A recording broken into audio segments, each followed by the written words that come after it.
Olá, aqui mais uma vez na TV Cidade Livre, o canal comunitário de Brasília, o programa Letras e Livros, buscando contribuir com um debate sobre a realidade nacional e mesmo do mundo a partir de autores, de especialistas, de jornalistas, de figuras que têm contribuído para analisar e buscar entender o mundo atual.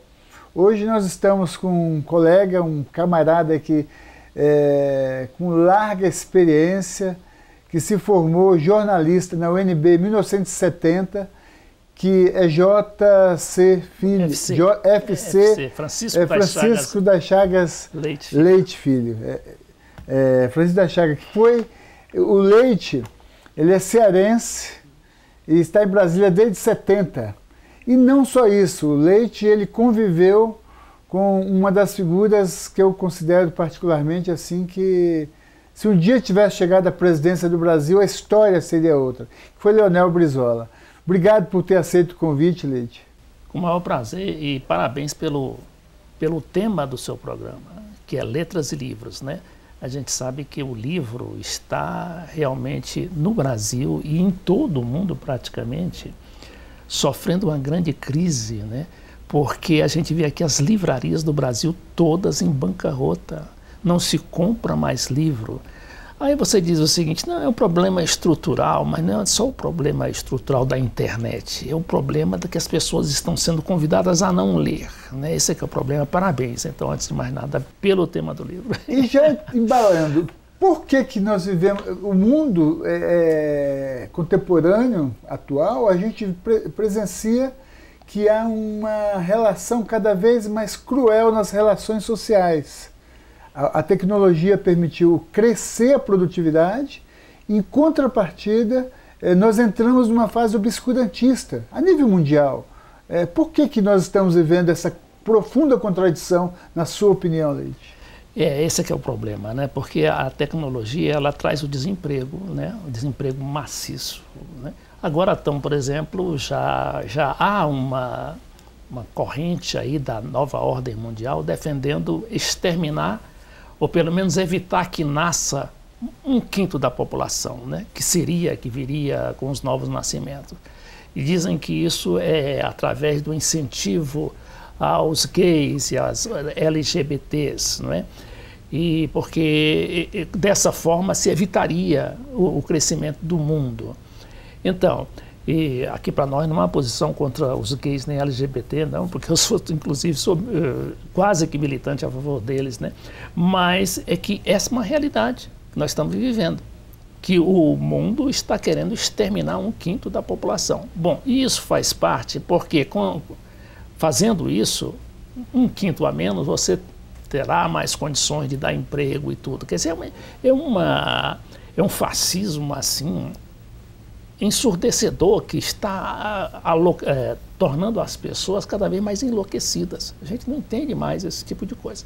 Mas voltando à internet, a internet ela tira emprego, mas ao mesmo tempo ela te cria, né, uma possibilidade de sua voz ser ouvida, né? Hoje você, por exemplo, tem esses programas de vídeo, programa de TV, aparece, você tem a liberdade de fazer aquilo e dar a sua mensagem. E se você for um pouquinho articulado, você consegue fazer isso. Antes você não tinha nada disso. Mas esse quadro,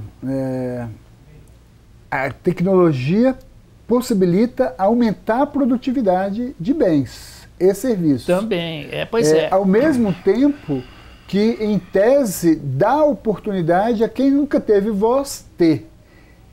Mas nós tivemos 3, 4 casos, mais recentemente, do papel da internet. O Brexit, na Inglaterra, em que teve um papel fundamental, quando a Inglaterra toma a decisão de sair da União Europeia. A eleição de Trump nos Estados Unidos. A eleição de Bolsonaro aqui no Brasil, sustentado em notícias falsas. Agora, a mesma forma, a eleição lá do presidente de El Salvador, e podemos contextualizar o que a Venezuela vive. A totalidade de mentiras propagadas acerca do que a Venezuela vive internamente. coloca-se em risco a relação humana, a convivência entre os povos? É isso que nós estamos vivenciando? Isso eu diria que é um momento, né, uma fase passageira que nós estamos vivendo. Que do jeito que há, né, do jeito que houve ao longo da história, as ondas fascistas, neofascistas, nazistas, nós tivemos também as ondas progressistas, democráticas. Não esqueçamos, na Europa, do estado do bem-estar social que está sendo destruído, E mais recentemente aqui na América Latina a gente teve um recrudescimento do progressismo. Eu nem falo de esquerda, sabe? Porque os meios de comunicação, eles têm o objetivo de acabar com qualquer tipo de debate, com qualquer tipo de questionamento, te taxando logo. Por exemplo, esquerda é comunista, Então eu já falo progressismo. Mas aí nós tivemos um presidente agora no México, Esse presidente do México está fazendo exatamente o que o Collor fez, ou o que o Chávez fez. Chávez fez na Venezuela, que é instrumentando o Estado a ser um indutor do desenvolvimento. Então, ele está levantando novamente a Pemex, que é a Petrobras de lá. Ele está criando, inclusive com dinheiro chinês lá, com investimento chinês, está criando uma ferrovia lá, interligando o país inteiro. Está criando um novo aeroporto e uma nova refinaria com 25 bilhões. Isso em poucos dias de governo já. Pois é. Então você vê que realmente o Obrador vai ser a bola da vez, depois do Maduro, Mas só que o Maduro se sustenta, não tem como derrubar o Maduro, Os americanos estão loucos, não sabem o que fazer para derrubar o Maduro. Os americanos conseguiram, com a tática de bombardeios relâmpagos, com as mentiras através da grande imprensa, agindo de forma unilateral e com bandos de mercenários, derrotar Gaddafi, Saddam Hussein, e provocou uma guerra que deixou milhões de mortos na Líbia, na Síria. E está sendo derrotado na Venezuela. A Venezuela, apesar de toda a guerra psicológica que a grande imprensa tem executado e que chega à população venezuelana, os Estados Unidos e os seus lacaios, os seus aliados, como o Duque, como aquele... Eu conversava há pouco com um amigo, inclusive, eu nunca ouvi essa expressão, o autoproclamado presidente ser reconhecido por outros governos e pela mídia como um presidente que não é, ele é autoproclamado. Por que ocorreu essa mudança? Os Estados Unidos, efetivamente, e os seus aliados estão perdendo, e tudo indica que o povo venezuelano sairá vitorioso disso. Por que isso está acontecendo? Não, na verdade é que os Estados Unidos, depois do surgimento do Chávez, houve realmente uma mudança na geopolítica regional, Os países todos se congregaram, se uniram, inclusive comercialmente. Só para você ter uma ideia, a nossa exportação para a Venezuela não chegava a 300 milhões de dólares antes do Chávez. Quando o Chávez chegou ao poder e fez toda aquela articulação continental, inclusive, essa nossa pauta de exportação chegou a quase 10 bilhões de dólares. Ora, o que isso significava? Mais emprego, As nossas empresas, a Odebrecht, que o Lula estava querendo transformar no grande capitalismo brasileiro, através dessa criação dessas empresas grandes, o Odebrecht, aquela outra lá de Minas, Andrade Gutierrez e tudo. E todas elas estavam fazendo essas indústria naval, Indústria naval também. E todas essas empresas estavam na Venezuela construindo pontes. A Odebrecht construiu uma das pontes maiores do mundo. Entendeu? Parece que são 2 quilômetros, uma coisa assim. Eu não estou lembrada o número, mas é uma das maiores do mundo. E foi uma obra, entendeu, que foi elogiada pelo mundo inteiro. Agora, entra os Estados Unidos justamente socavando, como falam lá os espanhóis, sabotando a Odebrecht, a Petrobras Tudo isso. O que é isso? Isso gera desemprego, gera uma população raivosa contra o governo, porque diz que aquilo era uma corrupção, não podia continuar aquilo. Só que a Odebrecht, ela estava substituindo empresas americanas, não é? E também entram os chineses com as suas empresas e os seus investimentos. Você chega, por exemplo, em qualquer país sul-americano, os ônibus não são mais americanos ou brasileiros, são chineses. O Brasil exporta pouco, justamente nós somos grandes produtores de ônibus. Mas por causa da nossa falta de atividade, assim, de agressividade comercial, nós perdemos alguns mercados. Então os chineses estão entrando nisso. E eu digo que os chineses hoje, com os russos e o povo unido da Venezuela, com o seu exército militante, né, militante popular, o exército da Venezuela é militante. Quando eu falo exército, é toda a força bolivariana, que incluindo tem força aérea, tem a guarda bolivariana, tem as milícias, né, que não pode ser confundida com essas milícias aqui, que são milícias para matar. Aqui são sicários a serviço de mandando matar. Lá, na verdade, é o povo se organizando para defender o poder que é o seu poder, que é o poder popular. Agora, quando Chávez foi eleito, em 98, ao longo desses 20 anos, junto com Evo, Lula, Correia, Cristina e Nestor, na Argentina. E Nestor, se criou até o Unasur, a ALBA e a Telesur, inclusive, ou seja, uma política que visou integrar a economia, a comunicação, a unidade do povo latino, da América do Sul aqui. E o Brasil, por outro lado, junto com China, Rússia, África do Sul e Índia, na articulação do BRICS. Toda essa movimentação levou os Estados Unidos até essa reação raivosa com o continente, que organizou o golpe em Honduras, a queda de Zelaya. Começou em Honduras, Zelaya, 2011, isso, né? Zelaya, Lago, depois Dilma, e agora agressão violenta contra a Venezuela? Isso. Não, antes disso você teve, por exemplo, a eleição do Macri em 2015. Né? Sim. Isso depois, claro, do golpe, teve o golpe no Paraguai, né? Que foi golpe mesmo, né? Golpe 24 parlamentar. Horas, né? 24 horas decidiram caçar o presidente. Exato, sem processo formal, sem nada. Aí depois você teve o Macri aqui na Argentina, que aquilo foi um estelionato eleitoral. Você vê que a vice-presidente do Macri, que é inclusive uma cadeirante, ela tem que ser respeitada por causa disso, né? Porque é uma militante, né? Que com todas as suas limitações, ela chegou a ser candidata a presidente e vencer a presidência da República. Descobriram na casa dela, no cofre da casa dela, $250 mil.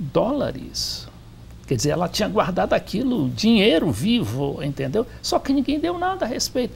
Isso é só um exemplo, digamos assim, a ponta do iceberg do que foi o estelionato eleitoral, que foi a compra, a dinheirama jogada na eleição.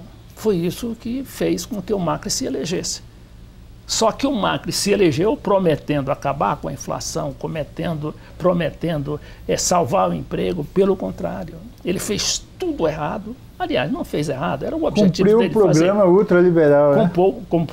Cumpriu o programa e os investimentos não vieram. E não vem sempre essa balela, essa falácia de dizer, não, nós temos que fazer as reformas trabalhistas, reforma da Previdência, para que os empresários se sintam, não é?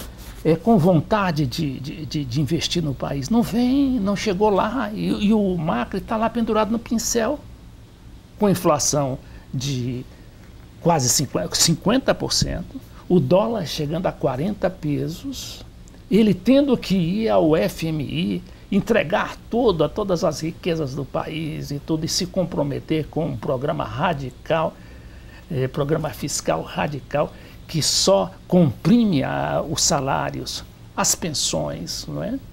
Que a Cristina tinha realmente dado uma situação de quase pleno emprego na Argentina, que era de 6%. Aqui no Brasil nós chegamos a 4,4%. O Leite, e houve uma resposta do grande capital que conseguiram eleger o Macri. E aqui no Brasil, a eleição do Bolsonaro, que é uma figura que parlamentar por quase 30 anos, conhecido desde a época do governo Geisel pela sua incapacidade até de ser um capitão, foi retirado, foi expulso, bem dizer, das forças do Exército brasileiro, e a elite brasileira o apoiou, né, com ligações com o sionismo israelense, com os Estados Unidos. A elite brasileira, ela sabia o que estava colocando na presidência ou ela comprou gato por lebre? Não, na verdade, a elite ali foi um pulo meio arriscado, né? Um pulo no escuro, um salto no escuro, como eles falam, né? Porque não tinha outro candidato, o Alckmin não emplacava, entendeu? Então, eles não, o homem é o Bolsonaro. Só que não conheciam a personalidade do Bolsonaro, né? O Bolsonaro é uma pessoa errática. Eu conheci pessoalmente lá no Congresso como repórter, né? Como assessor político também. E a gente via que o Bolsonaro, ele inclusive tinha boas ideias, sabia? Ele tinha boas ideias. Ele chegou a ser chavista. Eu lembro. Mas só que ele é errático. Ele, ora, faz uma coisa e depois pensa outra e age de outra maneira. E fica nesse avança e recuo e não tem, parece que uma linha, um norte. É uma coisa confusa. Mas ele conseguiu empalmar tudo isso e se eleger presidente da República. Agora, uma coisa é você se eleger presidente, outra coisa é você governar, entende? Então a equipe do Bolsonaro é um desastre. É um desastre esse ministro Quando eu vi esse ministro das Relações Exteriores, Ernesto Araújo, lá na fronteira, rapaz, tentando incentivar aquele pessoal a invadir a Venezuela. Que loucura! Enquanto o vice-presidente da República estava sendo designado para justamente intervir no Itamaraty e estabelecer algum tipo de articulação, de ponderação, de discernimento nessa política, né? Não sei se ele vai conseguir, porque o Bolsonaro, os filhos do Bolsonaro estão claramente, né, estão sabotando o trabalho do Mourão. E o Mourão também não é lá flor que se cheire, mas pelo menos está adotando essa posição, não é? Que é uma posição de não intervenção armada, por exemplo. Ele está abertamente contra isso, não só ele, como todos os generais que o Bolsonaro trouxe para o Palácio do Planalto. Generais que não são nem progressistas, eles são mais vinculados ao conservadorismo americano, né? Inclusive 3 estiveram no Haiti, né? Com o governo Lula. Quase toda a equipe. Mas aí o Brizola, ele sempre me falava assim, Leite, olha, precisa ter cuidado quando você for criticar um militar. Você precisa saber que o Exército foi quem promoveu a unidade desse país grande. Então, há sempre uma semente nacionalista dentro do Exército, dentro das Forças Armadas, do Brasil, inclusive, né? Então, essa semente eu acho que está germinando até hoje e está propiciando esse bom senso que está sendo conduzido agora lá na reunião de Bogotá, onde está reunido o Grupo de Lima, né? Que é o grupo de 14 países, justamente desse pessoal financiado e eleito pelos Estados Unidos, junto com o Juan Guaidó, né, que é o presidente. Aliás, eu acho que hoje ele é ex-presidente, inclusive da Assembleia Legislativa, porque ele foi para Bogotá e sabia que não podia voltar, né? Então eu não sei se ele vai ainda se declarar presidente interino da Venezuela, porque antes ele pelo menos dizia ter um território. Se autodeclarava, né? Não, na verdade ele foi designado, né? Não, ele foi designado pelos Estados Unidos e pela Europa, né? Todo o arcabouço do que chama essa comunidade internacional. Ele foi designado presidente interino, entendeu? Agora, como é que ele vai ser presidente? Ou seja, ele não era presidente interino dos venezuelanos, era um presidente interino dos Estados Unidos e dos países que tinham interesse que ele representasse o fim desse processo revolucionário na Venezuela. Ele era o presidente, eles chamam encarregado lá, né? Aqui para nós é interino. Então, o presidente encarregado da Venezuela Porque o Maduro era o presidente legítimo, ora, o Maduro tinha sido eleito democraticamente, voto secreto, né? Com 67% dos votos. E ele, que não teve um voto, a não ser os votos que ele teve para deputado, mas ele teve voto para deputado e não para ser presidente da República. Bom, mas mesmo assim, está lá o Juan Guaidó, junto com o vice-presidente dos Estados Unidos, que dizem ser ainda mais falcão do que o próprio Trump, que chama-se Mike Pence. É um politicão lá americano, muito ligado a essas grandes corporações, sabe? Muito discreto, fala pouco, mas age muito. Então ele está lá justamente, eu quero ver como é que o Mourão vai fazer diante das ordens do Mike Pence ao clube, não é, de 14, que hoje não é mais 14 países. Porque o México, com a eleição do Obrador, o México se retraiu e não quis participar, né, dessa intervenção política e armada que pode chegar a ter na Venezuela, né? O Obrador disse, não, aqui comigo não, nós temos que respeitar a autodeterminação dos povos. E por isso ele está sendo lá também, já começou a sabotagem lá contra o nosso Obrador. Voltando então à reunião de Lima, né? Fiquemos atentos para o que vai decidir, porque já estão querendo, por exemplo, que os nossos governos neguem, inclusive visto para as autoridades venezuelanas. O Leite, por outro lado, o ministro, o chanceler venezuelano Arreaza, Jorge Arreaza, você sabe que ele é genro do Chaves, né? Não sabia. Ele é casado com uma das filhas do Chaves. Ele conseguiu reunir um grupo de 60 países. 60 países.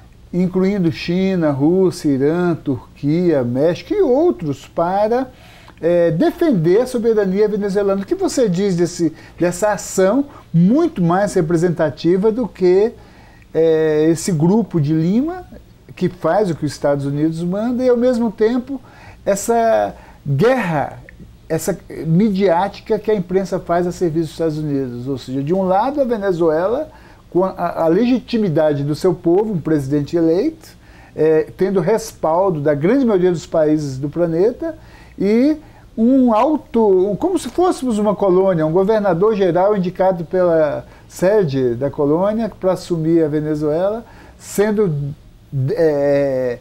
colocado pela grande imprensa como um presidente, né? E ameaças de invasões, coisa e tal. Como é que essa ação do Arreaza em construir esse grupo de 60 países para enfrentar isso? O Arreaza é um cara bem novinho, ele deve ter uns 40, 45 anos de idade. Ele inclusive, eu acho que não é diplomata, mas ele tem cursos no exterior, sabe? Cursos, ele fala muito bem inglês e é uma pessoa muito assim articulada e moderada, sabe? É bem moderada. Então ele foi encarregado pelo governo da Venezuela, pelo Maduro, para articular essa reação internacional dentro da ONU. Isso é muito importante, porque são países que têm um poder fenomenal, não é? Porque a gente só diz, não, só os Estados Unidos é a grande potência, ninguém pode enfrentar os Estados Unidos. Não é bem assim. Olha, a China, você vê aí que a China está com a tecnologia avançadíssima, assustando os americanos. Você viu que os americanos, outro dia, mandaram prender no Canadá, que é um país satélite, a vice-presidente da Huawei. O Huawei, o que é? É uma grande empresa de celular da China, né? De componentes de celulares e de telecomunicações.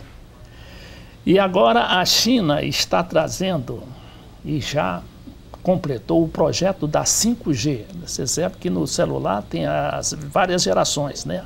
Nós vivemos a atual geração de 4G. 4G significa quarta geração. Nós vamos para a quinta geração. O que é que acontece? Nessa quinta geração, os celulares vão aumentar, ter a sua capacidade de intercomunicação aumentada em 100 a 1000 vezes.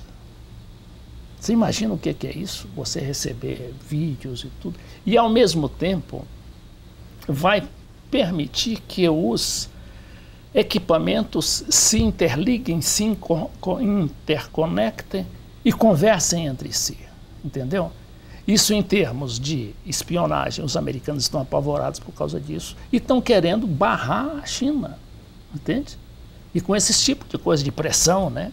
E até hoje não saiu a 5G lá da Europa nem dos Estados Unidos. E a China já tem. E a China já tem. Já está colocando à disposição, entendeu?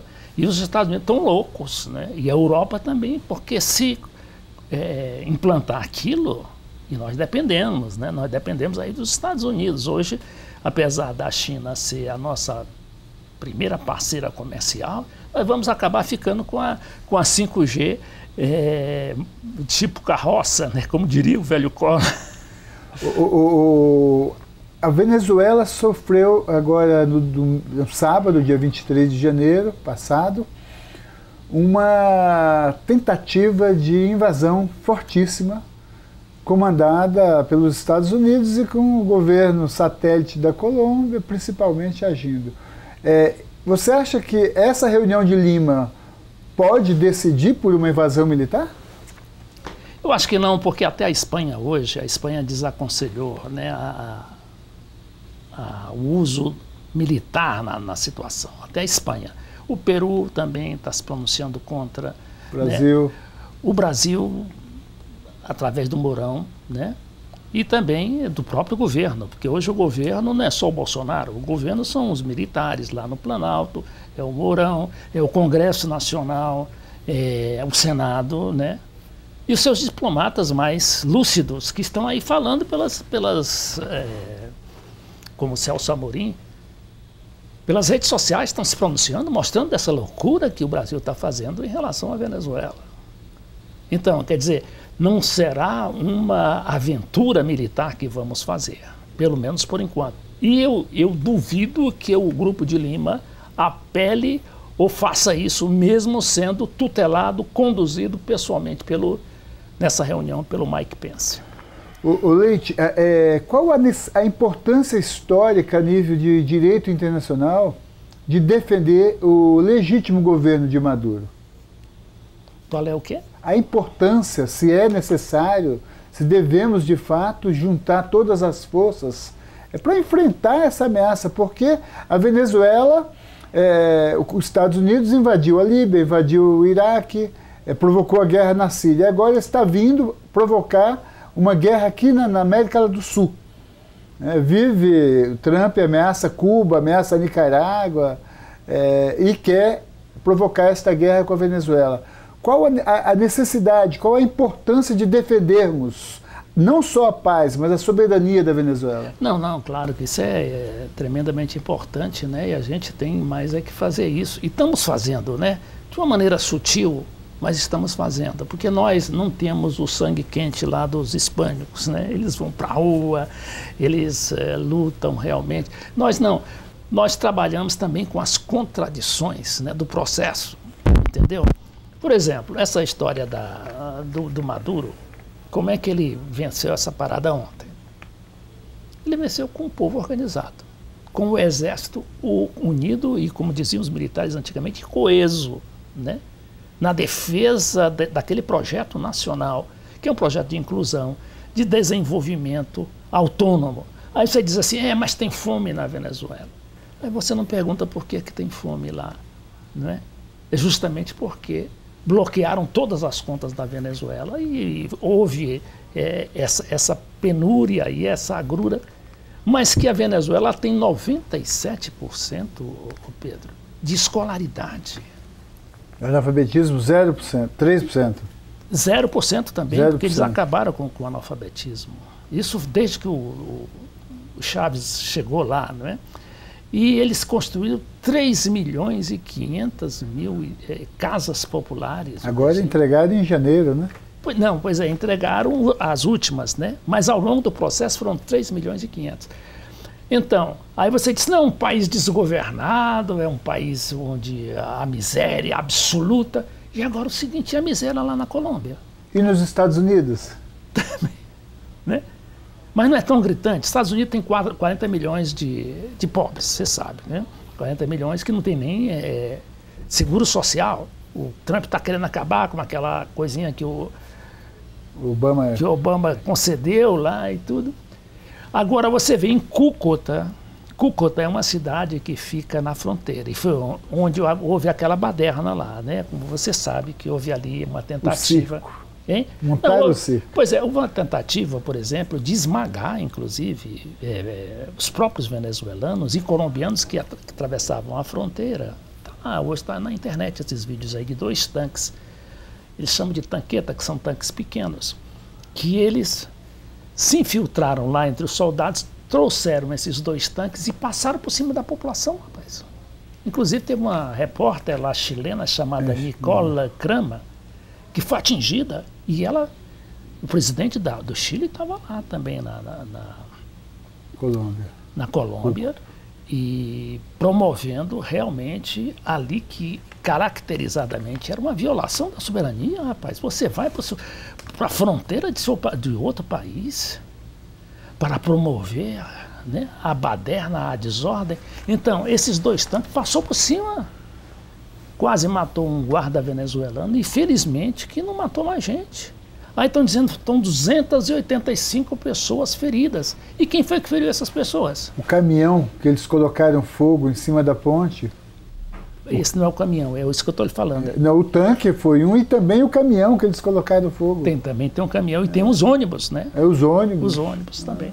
Pois é, e isso daí eles querem projetar, na verdade eles queriam fazer uma carnificina, um banho de sangue. Dizem até, e o governo está denunciando isso hoje, o governo venezuelano, de que havia já uma minuta de uma nota oficial do Grupo de Lima, que seria divulgada hoje, falando em milhares de mortos. Por isso que iriam basear uma possível intervenção, calçar uma possível intervenção militar, não dos Estados Unidos, mas daqueles países membros do Grupo de Lima. Claro que com a ajuda dos Estados Unidos. Só que não deu em nada. Entendeu? Justamente porque o Maduro foi muito vivo, ele decretou antes, né? Parece que foi às 11 horas da noite de sexta-feira para o sábado, ele decretou fechar as fronteiras. O fechamento absoluto das fronteiras. O que é que isso significa? Não é só você fechar, não. Você fechar, decretar o fechamento não é nada. Você tem que ter o aparato, né, para que aquilo se confirme. E esse aparato envolve, você sabe, né, antimísseis, que é aqueles antimísseis russos. Antimísseis não, mas lançadores de mísseis russos. Eles conseguem, num raio de 250 quilômetros, detectar e abater qualquer objeto, inclusive aviões. A gente teve um caso desse lá na Ucrânia, né? Sim. Na Ucrânia houve isso, abateram sem querer um avião russo, 260 pessoas morreram naquela oportunidade, né? Teve um outro caso também de uma empresa da Malaya que também sofreu esse acidente. Mesma região. Acho que foi na Turquia. Então, o que é que acontece? Isso daí é altamente perigoso. Perigoso por quê? Porque você está em estado de guerra. Um fechamento de fronteiras. Chegou até uma jornalista nossa aqui, nossa colega, a Miriam Leitão, dizer que aquilo era uma hostilidade. Não é uma hostilidade. Era uma resposta à hostilidade do governo brasileiro. Uma defesa, né? Pois é, porque o governo brasileiro estava atacando ali na própria fronteira, incentivando militantes a invadir a Venezuela. Então, o que é que eu vou ficar calado em torno disso? Leite, você sabe como é que é a televisão. Infelizmente o tempo veja só, para a gente tentar ir finalizando. Qual a importância que Leonel Brizola teria num momento como este, se Brizola representou para muitos e para a história brasileira, 61, ele garantiu a posse de João Goulart. Em 64, ele tentou organizar o enfrentamento ao golpe de 64. Em 82, ele conseguiu vencer uma eleição depois da Globo tentar de todas as formas roubar aquela vitória. Se hoje Brizola fosse vivo, o que seria a importância dele no momento atual? Pois é, a gente vê que o Brizola, né, as brumas do tempo e o aparato midiático se encarrega de afastar o Brizola, né, dos temas, do centro, né, dos problemas, dos debates e tudo. Mas o Brizola, ele foi um líder. Ele não era só um líder eleitoral, sabe? Ele foi um líder provado, inclusive militar. Ele era um líder militar. O Brizola queria sair do Rio Grande do Sul, naquela campanha da legalidade em 61, para fazer como Getúlio fez em 30, amarrar os burros lá na Avenida Rio Branco, né? Mas agora é no Planalto. Pois aqui, em 61 seria na rampa do Palácio do Planalto, que não era burro mais, ali era tanque, eles tinham uns tanques bons lá. Só que o João Goulart, não é? Ninguém sabe exatamente por quê, mas por causa do seu temperamento moderado, né? Achou que fosse melhor não fazer aquilo e fez aquele acordo com Tancredo, né? Com Tancredo Neves. E o Brizola teve que se conter, né? Se conter e não levar os tanques. E resultado, acabou, né? Aquela grande vitória do Brizola, grande vitória da nacionalidade, grande vitória da democracia, virando quase que um pastelão, porque o governo João Goulart não conseguiu governar, não conseguindo, foi abatido pelo golpe e tivemos todos esses problemas, né? Eu não culpo pessoalmente o João Goulart por isso, não, né? Porque o João Goulart era um tipo diferente do Brizola. E ele tinha uma visão diferente também, ainda que mais conservadora do que a do Brizola. Então, hoje o Brizola, claro que vivo, ele teria mais condições físicas de governar, que ele completou agora 97 anos. Mas naquela época do seu vigor, realmente, o Brizola seria um Fidel Castro, um Chaves daquela época. Leite, para a gente encerrar nosso programa, qual a mensagem que você dá ao nosso povo neste momento difícil, como você disse no início da nossa conversa, em que o fascismo volta à tona nas ruas, em que os Estados Unidos ameaça países aqui, nossos vizinhos, em que a gente tem um Lula, uma grande expressão do povo brasileiro, preso de forma ilegal, injusta, apesar da aparente legalidade. Que mensagem você nos dá? Eu diria o seguinte, olha, eu não tenho muita experiência na luta, digamos, militante, né, campal, né? Eu sou jornalista, sou cronista, fui assessor de imprensa, assessor de político na Câmara. Mas eu tenho algum tipo de observação, né?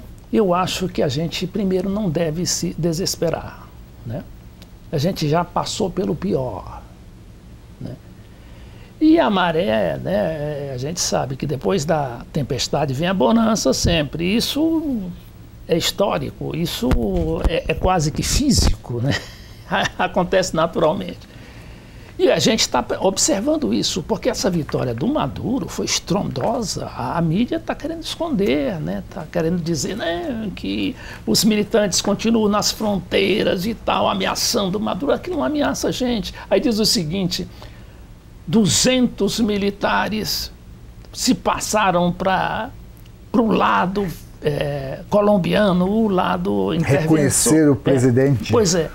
Agora vai contar esse pessoal. Primeiro que não são 200, porque entre esses 200 dizem que tem pelo menos 120 que são nomes falsos, né? Ou então que pessoas, que eles chamam lá agora de falso positivo, que seria coisa de falsa bandeira. E quem são esses militares? Sargento, soldado, tenente. Não tem um coronel, não tem um general, não tem ninguém. Quer dizer, o que é isso? Isso é uma pantomima, entende? Quer dizer, vitória total para o Maduro. Só que a mídia não vai reconhecer isso.